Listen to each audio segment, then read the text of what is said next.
আসসালামু আলাইকুম। এভাবে চাল কুমড়া দিয়ে মুরগির মাংস রান্না করলে খেতে কিন্তু দারুণ হয়। তো আজ আমি মুরগির মাংস দিয়ে চাল কুমড়া রান্না করব। তার জন্য একটি চাল কুমড়া নিয়েছি আর এখন ছোট ছোট টুকরো করে কেটে নিচ্ছি আর ভালো করে ধুয়ে পরিষ্কার করে নেব। ছোটবেলায় ঠিক আম্মু এভাবে আমাদেরকে রান্না করে খাওয়াইতো, অনেক বেশি মজা লাগতো। তাই আজকে ভাবতেছি আমিও রান্না করব। আমার চাল কুমড়া সবগুলো কাটা শেষ। এখন আমি একটি প্যানে দিয়ে দিচ্ছি পরিমাণ মতো রান্নার রেগুলার তেল। তেলটা যখন গরম হয়ে আসবে এ পর্যায়ে আমি দিয়ে দিচ্ছি এখানে পেঁয়াজ কুচি, তারপর দিয়ে দিচ্ছি আমি 1 চা চামচ রসুন বাটা, 1 চা চামচ আদা বাটা।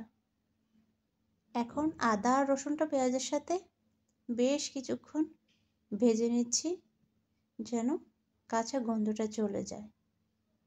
ভেজে নেওয়া শেষে এই পর্যায়ে দিয়ে দিচ্ছি আমি হলুদ গুঁড়া, মরিচ গুঁড়া, লবণ, জিরা গুঁড়া এবং গরম মশলা গুঁড়া।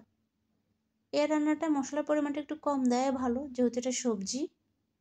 এভাবে রান্না করলে খেতে এমনিতেই বেশি মজা লাগে। এখন আমি মশলাটা কষিয়ে নিচ্ছি।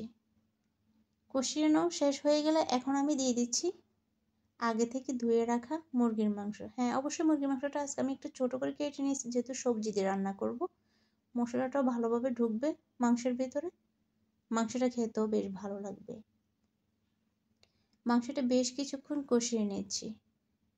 কষিয়ে নেওয়া শেষে যখন আমার মাংসটা কষানো হয়ে যাবে তখন আমি দিয়ে দেব কেটে রাখা চাল কুমড়া। চাল কুমড়াটা দেওয়া শেষে আবারও বেশ কিছুক্ষণ নেড়ে ছেড়ে কষিয়ে নেব। কষিয়ে নেওয়া শেষে এখন আমি একটা ঢাকনা দিয়ে ঢেকে রাখছি। ঢেকে আরও বেশ কিছুক্ষণ কষিয়ে নেব। তো আমার মাংসটা এভাবে কষিয়ে কষিয়ে রান্না করব। যত বেশি কষানো হয় আসলে রান্নাটা তত বেশি দারুণ হয়, খেতে মজাও হয়। এখন ঢাকনা দিয়ে ঢেকে রাখলে অবশ্য কষানো হয়ে যাবে, যেহেতু চাল কুমড়া থেকে একটু পানি বের হবে। এখন আমি একটা ঢাকনা দিয়ে ঢেকে রাখছি, কষানো পর্যন্ত অপেক্ষা করছি। তো দেখতেই পাচ্ছেন যে আমার চাল কুমড়াটা অলমোস্ট কষানো হয়ে গিয়েছে। এখন আমি দিয়ে দিচ্ছি পরিমাণ মতো ঝোল। পরিমাণ মতো ঝোল দিয়ে আবারও আমি ঢাকনা দিয়ে ঢেকে রাখবো।